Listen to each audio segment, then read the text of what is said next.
Pero bago kami umalis, sinabihan ko siya na kunin na niya ang bill at mag-CR muna kami. Sabay kaming tumayo at naglakad para magbanyo. Doon ko napansin ang salamin sa dulo ng restaurant. Nakita ko ang reflection naming dalawa.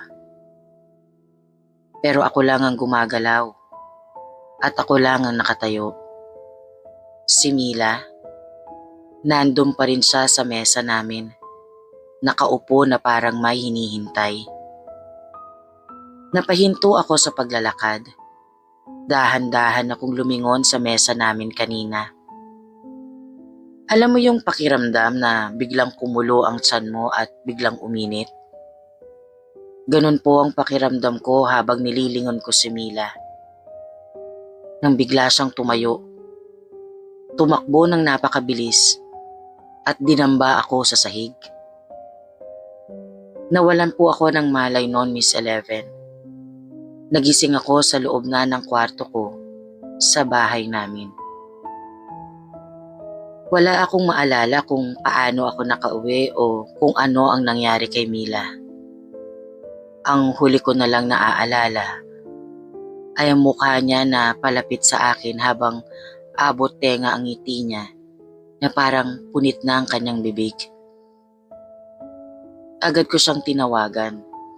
Nakatatlong miss call at ilang text ako sa kanya pero di niya ako sinasagot. Napilitan po akong pumunta sa bahay nila ng sobrang aga. Pagdating ko doon, naabutan ko na maraming tao sa labas ng bahay nila, pati na din sa loob. Sinalubong ako ng tatay niya, Miss 11. Di daw nila makita si Mila. Kanina daw madaling araw, pagkagising ng tatay niya, nagkakape daw siya habang nakadungaw sa bintana.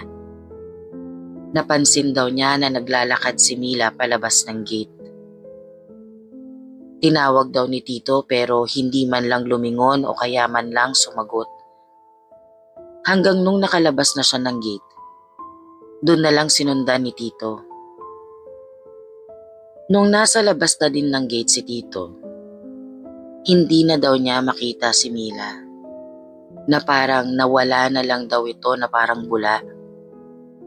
Kahit gaano kalayo niya itong tanawin, di na daw talaga niya makita. Tinanong ako ng mga kapatid ni Mila kung nag-away ba kami nung gabing yun. Napaisip ako.